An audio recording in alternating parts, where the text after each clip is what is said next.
Alors avant toute chose, Dominique Desmond, merci d'avoir répondu à notre invitation. Merci de m'inviter. Alors le Festival Jazz en Or, je le disais, fête cette année sa 28e édition. Ouais. Quelle est la recette du succès pour durer ainsi dans le temps? Finalement, avec le recul, on se rend compte que c'est une aventure humaine qui s'est développée comme ça un peu par hasard. C'est une rencontre de trois copains dans les années 80, ça remonte, 86, l'époque où les radios libres sont ouvertes, on se retrouve plusieurs amis à vouloir animer des émissions de radio de jazz. Et puis de là naît l'idée de faire un premier concert qui était un beat complet, mais on n'a pas perdu la foi. Il faut essuyer les plâtres. Tout à fait, oui. Et puis on a donc créé aussi par hasard une rencontre entre des élus politiques et puis notre association, la création du Tourcoing Jazz Festival en 1986, qu'on a animé jusqu'en 98, et puis après une volonté de faire un projet beaucoup plus large, plus régional. Oui, parce que le Festival Jazz en Or, sa particularité principale, hein, si j'ose dire, ce n'est pas recentré sur une dizaine de jours, sur un même lieu. C'est une saison culturelle de septembre à juin dans une dizaine de lieux de la métropole lilloise. Ça aussi, c'est important. Oui, mais c'était une décision qui nous a été un peu imposée par le public, et puis le nombre de partenaires qu'on a. Quand on regarde bien le programme, il y a une quarantaine, on est sur 10 communes, et dans chacune de ces communes sur différents lieux, et avec une quarantaine de partenaires culturels.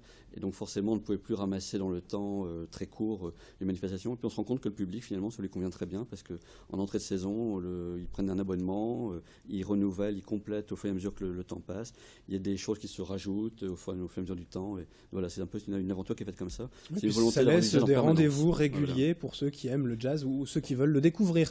Et justement, cette musique, tout le monde connaît le jazz. Est-ce que, alors je vais faire un peu l'avocat du diable, l'âge d'or n'est pas derrière quand on connaît les grandes figures du jazz. Aujourd'hui, quelle est sa place dans la musique? C'est évident que les musiciens qui l'ont fondé ne sont plus de notre monde, mais c'est une musique qui a évolué. Moi, mon maître à penser était Claude Nobs, le fondateur du Montreux Jazz Festival, qui est décédé il y a 2 ans. Et j'ai toujours suivi, on était très amis, j'ai toujours suivi le parcours de Claude, qui était de, justement, à travers le jazz, faire vivre d'autres musiques, des rencontres. Et c'est forcément ce qu'on fait tous dans le jazz. Il y a énormément de festivals en France et au-delà. C'est d'ouvrir. Alors effectivement, dans le programme de cette année, il y a des gens comme Marine Faithfull, on se demande ce qu'elle fait là, mais c'est aussi parce qu'il y a une histoire derrière, à Saint-Villane, ou beaucoup plus réellement du jazz Rhoda Scott, qui va fêter chez nous ses 75 ans. Donc voilà, c'est des rencontres de musiciens. C'est un peu la difficulté d'ailleurs cette musique, c'est qu'on ne peut pas dire on aime, on n'aime pas. C'est tellement diversifié. C'est inclassable, oui.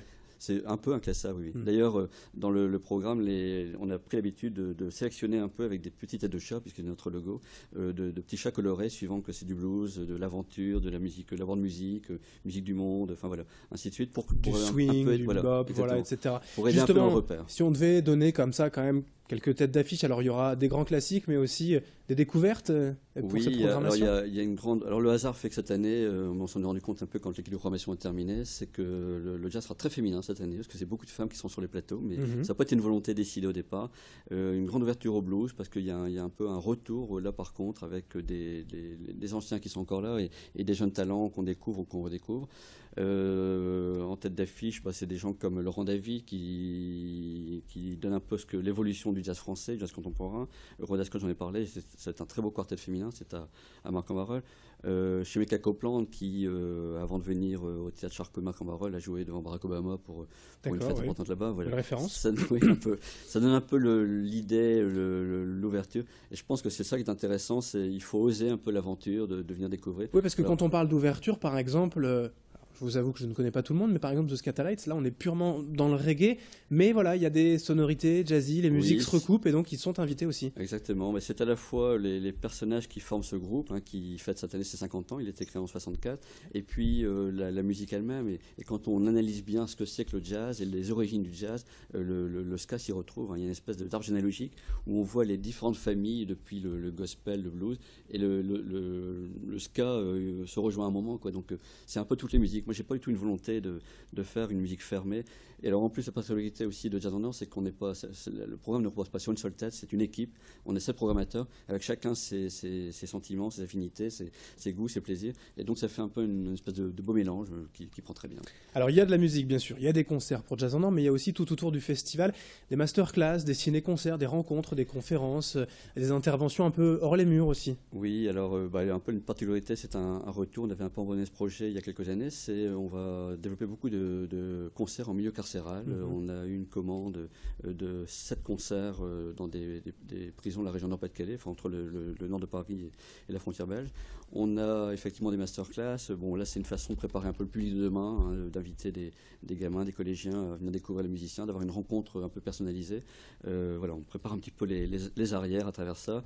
Un ciné-concert, effectivement, avec des films muets, un premier film muet de Hitchcock, qui sera mis en interprétation par 2 musiciens sur scène. Eh bien, tout est à découvrir sur jazzenor.com. Voilà. 28e édition de septembre 2014 à juin 2015. On ne manquera pas, bien sûr, d'en reparler largement, régulièrement sur Grande Île TV. Merci Dominique Desmond d'avoir été avec nous pour en parler.